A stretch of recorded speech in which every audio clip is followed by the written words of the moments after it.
الحمد لله الذي أنزل على عبده الكتاب ولم يجعل له عوجا قيما لينذر بأسا شديدا من لدنه ويبشر المؤمنين الذين يعملون الصالحات أن لهم أجرا حسنا ماكثين فيه أبدا وينذر الذين قالوا اتخذ الله ولدا ما لهم به من علم ولا لآبائهم كبرت كلمة تخرج من أفواههم إن يقولون إلا كذبا فلعلك باخع نفسك على آثارهم إن لم يؤمنوا بهذا الحديث أسفا إنا جعلنا ما على الأرض زينة لها لنبلوهم أيهم أحسن عملا وإنا لجاعلون ما عليها صعيدا جرزا أم حسبت أن أصحاب الكهف والرقيم كانوا من آياتنا عجبا إذ أوى الفتية إلى الكهف فقالوا ربنا آتنا من لدنك رحمة وهيئ لنا من أمرنا رشدا فضربنا على آذانهم في الكهف سنين عددا ثم بعثناهم لنعلم أي الحزبين أحصى لما لبثوا أمدا نحن نقص عليك نبأهم بالحق إنهم فتية آمنوا بربهم وزدناهم هدى وربطنا على قلوبهم إذ قاموا فقالوا ربنا رب السماوات والأرض لن ندعو من دونه إلها لقد قلنا إذا شططا هؤلاء قومنا اتخذوا من دونه آلهة لولا يأتون عليهم بسلطان بين فمن أظلم ممن افترى على الله كذبا وإذ اعتزلتموهم وما يعبدون إلا الله فأووا إلى الكهف ينشر لكم ربكم من رحمته ويهيئ لكم من أمركم مرفقا وترى الشمس إذا طلعت تزاور عن كهفهم ذات اليمين وإذا غربت تقرضهم ذات الشمال وهم في فجوة منه ذلك من آيات الله من يهد الله فهو المهتد ومن يضلل فلن تجد له وليا مرشدا وتحسبهم أيقاظا وهم رقود ونقلبهم ذات اليمين وذات الشمال وكلبهم باسط ذراعيه بالوصيد لو اطلعت عليهم لوليت منهم فرارا ولملئت منهم رعبا وكذلك بعثناهم ليتساءلوا بينهم قال قائل منهم كم لبثتم قالوا لبثنا يوما أو بعض يوم قالوا ربكم أعلم بما لبثتم فابعثوا أحدكم بورقكم هذه إلى المدينة فلينظر أيها أزكى طعاما فليأتكم برزق منه وليتلطف ولا يشعرن بكم أحدا إنهم إن يظهروا عليكم يرجموكم أو يعيدوكم في ملتهم ولن تفلحوا إذا أبدا وكذلك أعثرنا عليهم ليعلموا أن وعد الله حق وأن الساعة لا ريب فيها إذ يتنازعون بينهم أمرهم فقالوا بنوا عليهم بنيانا ربهم أعلم بهم قال الذين غلبوا على أمرهم لنتخذن عليهم مسجدا سيقولون ثلاثة رابعهم كلبهم ويقولون خمسة سادسهم كلبهم رجما بالغيب ويقولون سبعة وثامنهم كلبهم قل ربي أعلم بعدتهم ما يعلمهم إلا قليل فلا تمار فيهم إلا مراء ظاهرا ولا تستفت فيهم منهم أحدا ولا تقولن لشيء إني فاعل ذلك غدا إلا أن يشاء الله واذكر ربك إذا نسيت وقل عسى أن يهديني ربي لأقرب من هذا رشدا ولبثوا في كهفهم 300 سنين وازدادوا 9 قل الله أعلم بما لبثوا له غيب السماوات والأرض أبصر به وأسمع ما لهم من دونه من ولي ولا يشرك في حكمه أحدا واتل ما أوحي إليك من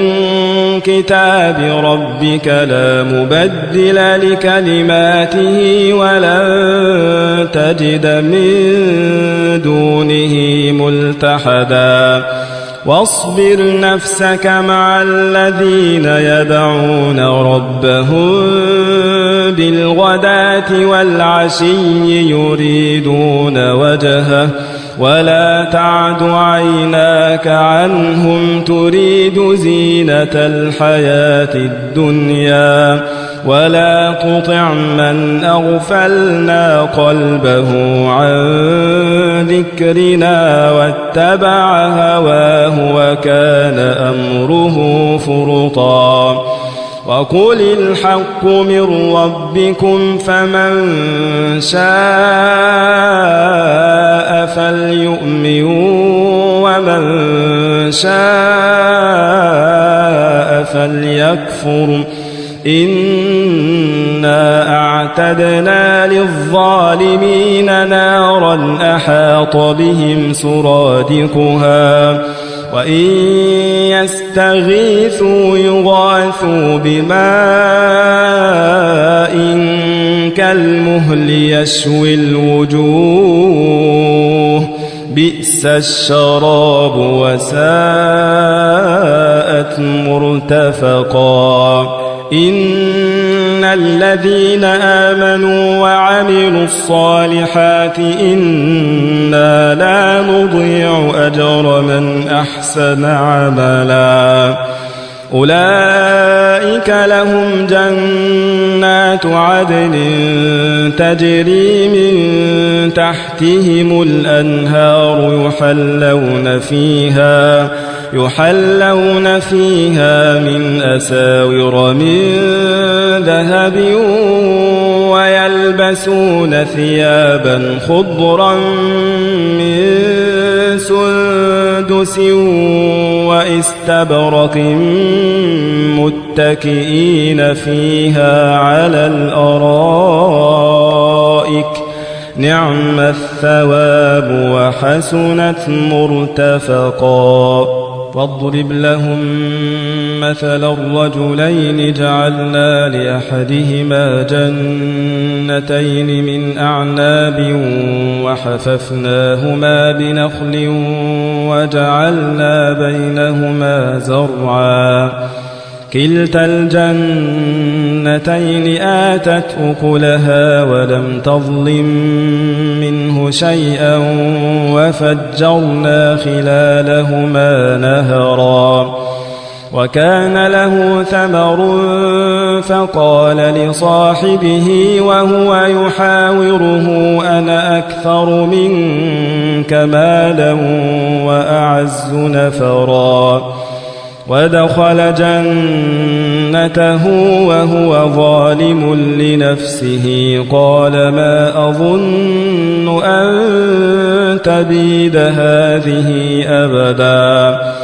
وما أظن الساعة قائمة ولئن رددت إلى ربي لأجدن خيرا منها منقلبا قال له صاحبه وهو يحاوره أكفرت بالذي خلقك من تراب ثم من نطفة ثم سواك رجلا لكن هو الله ربي ولا أشرك بربي أحدا ولولا إذ دخلت جنتك قلت ما شاء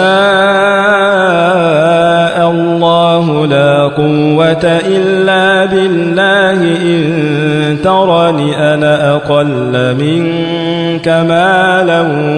وولدا فعسى ربي أن يؤتيني خيرا من جنتك ويرسل عليها حسبانا من السماء فتصبح صعيدا زلقا أو يصبح ماؤها غورا فلن تستطيع له طلبا وأحيط بثمره فأصبح يقلب كفيه على ما أنفق فيها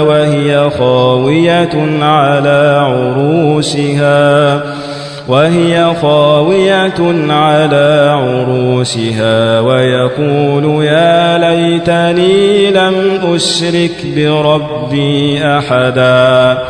ولم تكن له فئة ينصرونه من دون الله وما كان منتصرا هنالك الولاية لله الحق هو خير ثوابا وخير عقبا واضرب لهم مثل الحياة الدنيا كماء إن أنزلناه من السماء فاختلط به نبات الأرض فأصبح هشيما تذروه الرياح وكان الله على كل شيء مقتدرا المال والبنون زينة الحياة الدنيا والباقيات الصالحات خير عند ربك ثوابا وخير أملا ويوم نسير الجبال وترى الأرض بارزة وحشرناهم فلم نغادر منهم أحدا وعرضوا على ربك صفا لقد جئتمونا كما خلقناكم أول مرة بل زعمتم أن لن نجعل لكم موعدا ووضع الكتاب فترى المجرمين مشفقين مما فيه ويقولون يا ويلتنا ما لهذا الكتاب لا يغادر صغيرة ولا كبيرة إلا أحصاها ووجدوا ما عملوا حاضرا ولا يظلم ربك أحدا وإذ قلنا للملائكة اسجدوا لآدم فسجدوا إلا إبليس كان من الجن ففسق عن أمر ربه أفتتخذونه وذريته أولياء من دوني وهم لكم عدو بئس للظالمين بدلا ما أشهدتهم خلق السماوات والأرض ولا خلق أنفسهم وما كنت متخذ المضلين عضدا ويوم يقول نادوا شركائي الذين زعمتم فدعوهم فلم يستجيبوا لهم وجعلنا بينهم موبقا ورأى المجرمون النار فظنوا أنهم مواقعوها ولم يجدوا عنها مصرفا ولقد صرفنا في هذا القرآن للناس من كل مثل وكان الإنسان أكثر شيء جدلا وما منع الناس أن يؤمنوا إذ جاءهم الهدى ويستغفروا ربهم إلا أن تأتيهم سنة الأولين أو يأتيهم العذاب قبلا وما نرسل المرسلين إلا مبشرين ومنذرين ويجادل الذين كفروا بالباطل ليدحضوا به الحق واتخذوا آياتي وما أنذروا هزوا ومن أظلم ممن ذكر بآيات ربه فأعرض عنها ونسي ما قدمت يداه إنا جعلنا على قلوبهم أكنة أن يفقهوه وفي آذانهم وقرا وإن تدعهم إلى الهدى فلن يهتدوا إذن أبدا وربك الغفور ذو الرحمة لو يؤاخذهم بما كسبوا لعجل لهم العذاب بل لهم موعد لن يجدوا من دونه موئلا وتلك القرى أهلكناهم لما ظلموا وجعلنا لمهلكهم موعدا وإذ قال موسى لفتاه لا أبرح حتى أبلغ مجمع البحرين أو أمضي حقبا فلما بلغا مجمع بينهما نسيا حوتهما فاتخذ سبيله في البحر سربا فلما جاوزا قال لفتاه آتنا غداءنا لقد لقينا من سفرنا هذا نصبا قال أرأيت إذ أوينا إلى الصخرة فإني نسيت الحوت وما أنسانيه إلا الشيطان أن أذكره واتخذ سبيله في البحر عجبا قال ذلك ما كنا نبغي فارتدا على آثارهما قصصا فوجدا عبدا من عبادنا آتيناه رحمة من عندنا وعلمناه من لدنا علما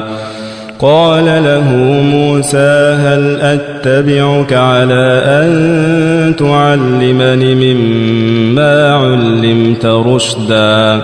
قال إنك لن تستطيع معي صبرا وكيف تصبر على ما لم تحط به خبرا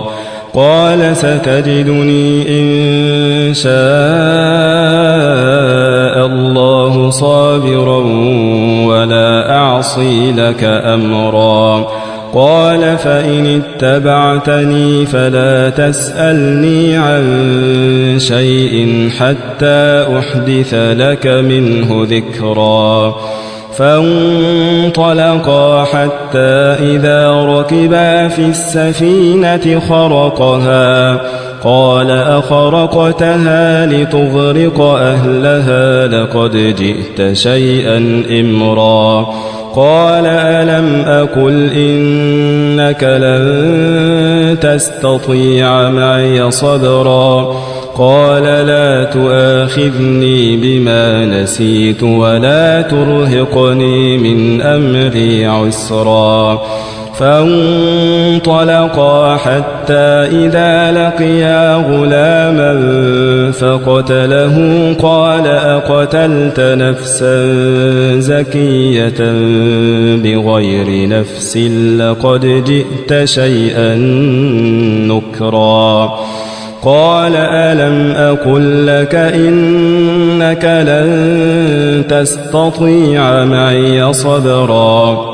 قال إن سألتك عن شيء بعدها فلا تصاحبني قد بلغت من لدني عذرا فانطلقا حتى إذا أتيا أهل قرية استطعما أهلها فأبوا أن يضيفوهما فوجدا فيها جدارا يريد أن ينقض فأقامه قال لو شئت لاتخذت عليه أجرا قال هذا فراق بيني وبينك سأنبئك بتأويل ما لم تستطع عليه صبرا أما السفينة فكانت لمساكين يعملون في البحر فأردت أن أعيبها وكان وراءهم ملك يأخذ كل سفينة غصبا وأما الغلام فكان أبواه مؤمنين فخشينا أن يرهقهما طغيانا وكفرا فأردنا أن يبدلهما ربهما خيرا منه زكاة وأقرب رحما وأما الجدار فكان لغلامين يتيمين في المدينة وكان تحته كنز لهما وكان أبوهما صالحا وكان أبوهما صالحا فأراد ربك أن يبلغا أشدهما ويستخرجا كنزهما رحمة من ربك وما فعلته عن أمري ذلك تأويل ما لم تسطع عليه صبرا ويسألونك عن ذي القرنين قل سأتلو عليكم منه ذكرا إنا مكنا له في الأرض وآتيناه من كل شيء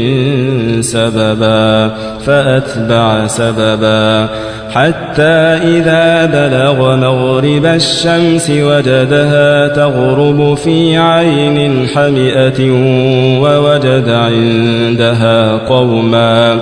قلنا يا ذا القرنين إما أن تعذب وإما أن تتخذ فيهم حسنا قال أما من ظلم فسوف نعذبه ثم يرد إلى ربه فيعذبه عذابا نكرا وأما من آمن وعمل صالحا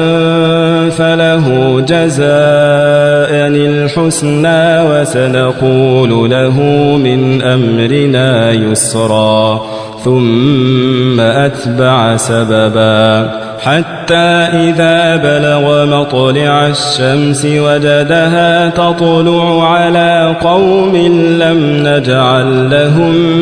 من دونها سترا كذلك وقد أحطنا بما لديه خبرا ثم أتبع سببا حتى إذا بلغ بين السدين وجد من دونهما قوما لا يكادون يفقهون قولا قالوا يا ذا القرنين إن يأجوج ومأجوج مفسدون في الأرض فهل نجعل لك خرجا على أن تجعل بيننا وبينهم سدا قال ما مكني فيه ربي خير فأعينوني بقوة أجعل بينكم وبينهم ردما آتوني زبر الحديد حتى إذا ساوى بين الصدفين قال انفخوا حتى إذا جعله نارا قال آتوني أفرغ عليه قطرا فما استطاعوا أن يظهروه وما استطاعوا له نقبا قال هذا رحمة من ربي فإذا جاء وعد ربي جعله دكاء وكان وعد ربي حقا وتركنا بعضهم يومئذ يموج في بعض